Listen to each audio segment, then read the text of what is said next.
Right. Our local Githyanki of Lae'zel. This was a decision I made at Grimforge. As you can see from the armor she's wearing, I gave her the adamantine chest plate. I don't know whether I should have put the shield with her or not. I have no idea. But I made her a battle master who can command people. Spider's why it is still. Yeah, forgot she even had that. For a while she was using the spring step boots, which I think I was using for quite... No, I wasn't. No, I did move around a few boots. Once I finished using them on one character, I'd move them onto another one. I think that was going to be the best bet. Yeah, that's all sound.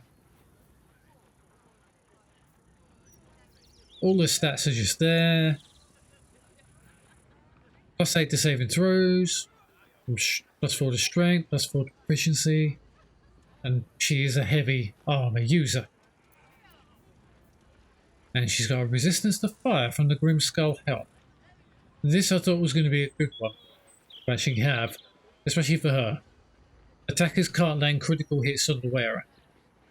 This has been a game changer for her. She and Karlak are like my two close quarter fighters. They get in there and smack things. And they smack things hard. So this is my composition.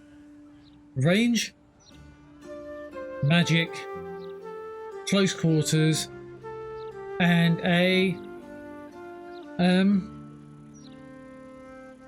anamorphic right now. Used to be Shadowheart. She's taken a rest back at camp in a minute. I don't need to do anything with her. I know I got her quest to do.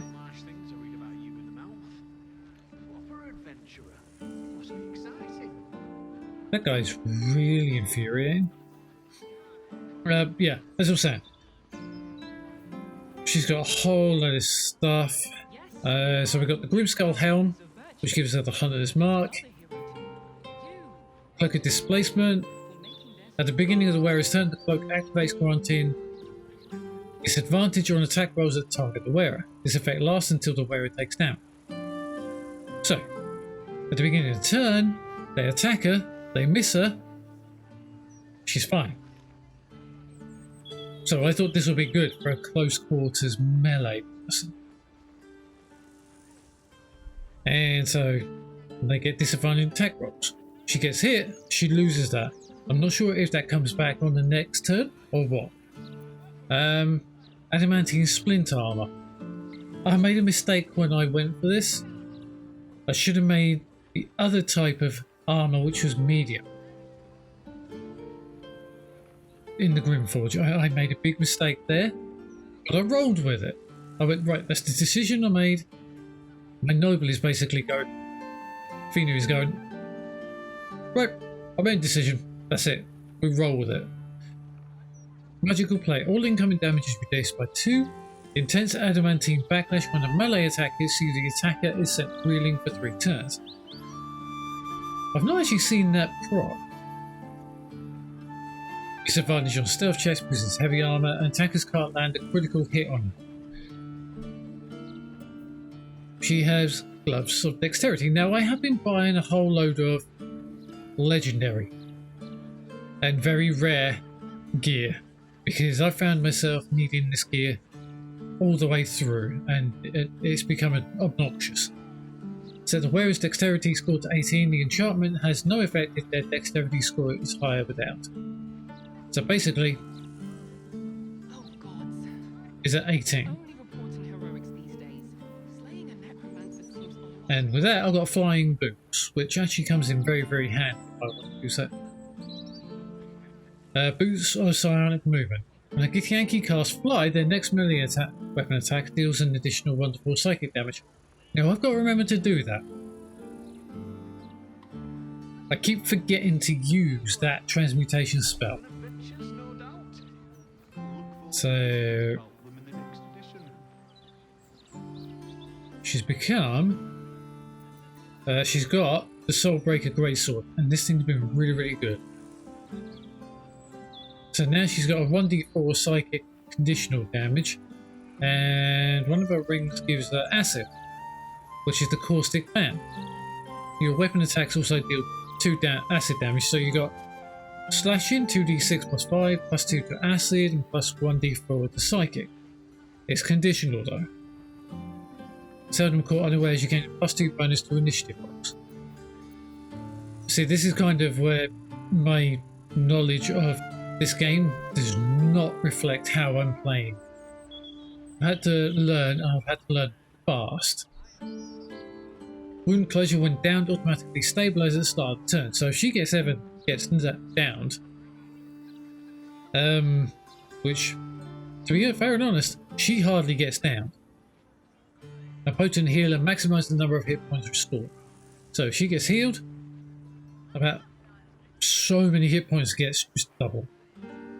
I have given her a shower and crossbow. I know that's the wrong crossbow for her. It should be Githyanki.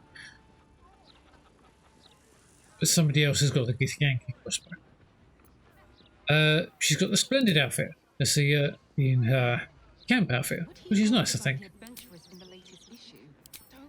That is the splendid outfit with tasteful boots.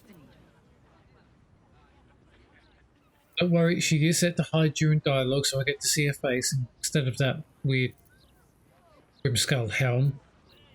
So she's got evasive footwork. I gave her that as a passive feature. I thought, what's better than a close quarters melee person that can actually be missed on everything else? So, flying strike. I need to remember to use that a lot more. A great weapon fighting. When you roll a 1 or 2 on a damage die for an attack with a 2-handed melee weapon, that die is rerolled once. Yep. This is the die problem I've been running into. I'm not used to dice. With XCOM 2, I used to be able to just set my course, know what I'm shooting at, and let the game decide whether I hit on this. This is a dice roll for everything you do. It's difficult for me to get my head around. So when I see saved or not doing enough damage, my brain's going, what the hell is going on here? Oh yeah, her previous weapon was... Well, actually, no, it wasn't Sword of the Emperor. That was not. It was Jorgen's greatsword, I do believe, that she was using before she got this, and I thought this was the best one. Heavy Armor Master, increases your strength score up by 1. Improved combat superiority, the size of your security dice increases to a 1d10. I have a friend who has played D&D, and I had to figure out what the hell a 1d4, 1d8 is the size of the dice from what they've told me. So, improved extra attack, which means additional attacks after attacking with your main weapon attack, so I can kill pretty quickly. Indomitable, you have become as durable as an iron golem. Whenever you fail a saving throw, you can roll again using the result instead. Pretty good. Magical play, malefic, excretionist, the ring, martial prodigy. Lifetime relentless training gave you armor proficiency with light and medium armor. So I went through medium, and then I basically went to heavy armor because I didn't want them all to be running light armor. Put in healing, resilient, charisma, so increasing my charisma by 1. Gain proficiency in character charisma saving throws.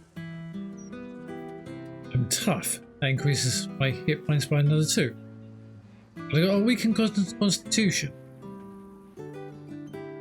Your constitution has been reduced by 2 by the Zethys. Yeah, that went slightly wrong, actually. But I went with the flow. The Githyanki device failed to harm your Alithia parasite, perhaps consume more would mend your broken mind. Weaken intelligence and weaken wisdom. But I'm not using any powers.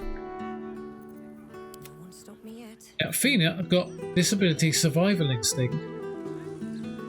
from a certain quest I had to go and finish. I was able to pass a number of key points and I got to this survival instinct, which is 3 to 12 healing.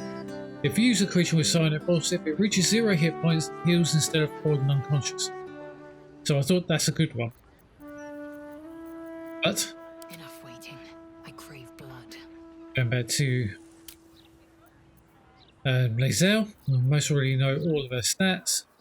She's really bad at intelligence. +3 on intimidation. Acrobatics is 8.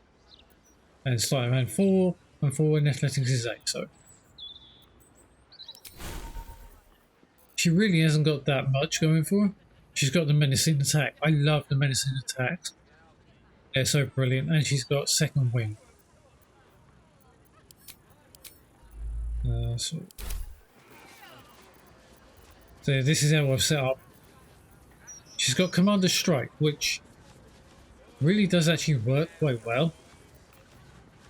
You need to start using feint and attack a little bit more. But yeah. Moving on to Jaheira.